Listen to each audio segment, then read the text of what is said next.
বন্ধুরা, এই দেখতে পাচ্ছেন আমার বাগানের এটি একটি জামরুল গাছ। এই জামরুল গাছে অনেক বড় বড় সাইজের ফুল এসেছে এবং ফুল ফোটা শুরু হয়ে গিয়েছে।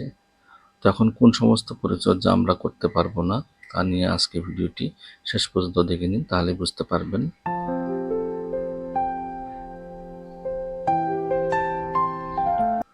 বন্ধুরা, সবাইকে স্বাগতম জানাই মুশফিক অর্গানিক গার্ডেনে। নতুন বন্ধুদের কাছে আবেদন রইল আমার চ্যানেলটিকে সাবস্ক্রাইব করে নেওয়ার জন্য এবং নোটিফিকেশনের জন্য বেল আইকনটি অবশ্যই প্রেস করে নেবেন, যাতে করে আমার নতুন যে সমস্ত ভিডিও আপলোড করি আমি, সেই সমস্ত ভিডিওর নোটিফিকেশন আপনাদের কাছে আসে এবং আমার ভিডিওগুলো দেখে আপনারা উপকৃত হতে পারেন। তো বন্ধুরা, এই জামরুল গাছটি আমি আমার বাগানে 1 বছর পূর্বে লাগিয়েছি। তো এটি আমার গাছের মধ্যে প্রথম ফুল এসেছে। দেখতে পাচ্ছেন প্রচুর ফুল এসেছে, প্রত্যেকটি ডগায় ডগায় দেখতে পাচ্ছেন ফুল, শুধু ফুল, চারিদিকে ফুল আর ফুল। অনেক ফুল ফোটা শুরু হয়ে গিয়েছে এবং অনেক ফুল ফুটেছে, কিছু বাকি আছে, ফুটেনি এখনো।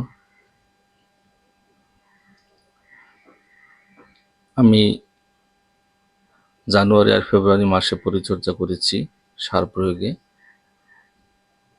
তো এখন আর কোনো পরিচর্যা চলবে না আমাদের, তা নিয়ে আজকে ভিডিওটি দেখতে পাচ্ছেন। তো বন্ধুরা, কোন সমস্ত আমরা পরিচর্যা করতে পারবো না প্রথমে আলোচনা করি। আমরা সাধারণত যে সমস্ত ছত্রাক এবং কীটনাশক পোকামাকড়ের দমনের জন্য গাছে স্প্রে করি বা প্রয়োগ করি, সেই সমস্ত একেবারেই করতে পারবো না, কারণ এখন ফুল ফোটা শুরু হয়ে গিয়েছে। কারণ ফুল ফোটার পর যদি এই ছত্রাকনাশক এবং কীটনাশক যদি আমরা প্রয়োগ করি, তাহলে যে সমস্ত পলিনেশনকারী পোকামাকড়, মৌমাছি আছে, সেই সমস্ত ফুলের মধ্যে আসতে পারবে না। যদি আমাদের সেই সমস্ত পলিনেশনকারী পোকামাকড় ফুলের মধ্যে আসতে না পারে, তাহলে আমাদের পলিনেশন হবে না বা পরাগায়ন হবে না ফুলের। আর যদি পরাগায়ন না হয়, তাহলে আমাদের ফুলগুলো ফলে পরিণত হবে না। ফলে পরিণত না হলে আমাদের ফুলগুলো কালো হয়ে ঝরে পড়ে যাবে। তো এইভাবে আমরা কোনো মতেই ছত্রাক এবং কীটনাশক একটাও ব্যবহার করতে পারবো না ফুল ফোটার পর। আমরা যদি এই মুহূর্তে প্রয়োগ করি, তাহলে আমাদের গাছের মধ্যে ফুলগুলো ঝরে পড়ে অনেক ক্ষতি হবে গাছের। তারপর এই অবস্থায় আমরা কোনো ধরনের সার প্রয়োগ করতে পারবো না, কারণ ফুল ফোটা শুরু হয়ে গিয়েছে। আমরা সার প্রয়োগ করেছি ফেব্রুয়ারি মাসে, তো সেই জন্য আমাদেরকে এখন আর সার প্রয়োগ করার দরকার নেই।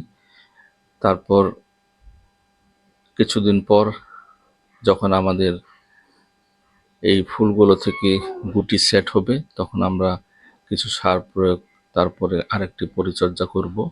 সেটি আমি আপনাদের সম্মুখে নিয়ে আসব। সেটি কি পরিচর্যা হবে, কিভাবে করব, সব কিছু আপনাদের সাথে শেয়ার করব, দেখিয়ে দেব। তো গাছে নাইট্রোজেন সার তো একদম দিবেন না, কারণ ফুল ফোটার পর বা ফুল আসার পর আমাদেরকে কোনো গাছের মধ্যে নাইট্রোজেন সার প্রয়োগ করতে নেই। নাইট্রোজেন সারটি শুধুমাত্র গাছের বৃদ্ধির জন্য, ডালপালার বৃদ্ধির জন্য, ফুল ফলে সাহায্য করে না। ফুল ফলের সাহায্য শুধুমাত্র পটাশ এবং ফসফেট করে। সেই জন্য আমরা যদি নাইট্রোজেন জাতীয় কোনো সার গাছের মধ্যে প্রয়োগ করি, তাহলে আমাদের ফুল ঝরে পড়ে যায়। তারপর আমাদেরকে গাছের মধ্যে জলের নিয়ন্ত্রণ রাখতে হবে, কারণ জলের নিয়ন্ত্রণ যদি না রাখি, তাহলে আমাদের ফুলগুলো ঝরে পড়বে। কারণ জামরুল গাছ সাধারণত জল কম পছন্দ করে। তো সেই জন্য আমরা যদি অধিক মাত্রায় জল প্রয়োগ করি, গাছের ফুলগুলো ঝরে পড়ে যাবে।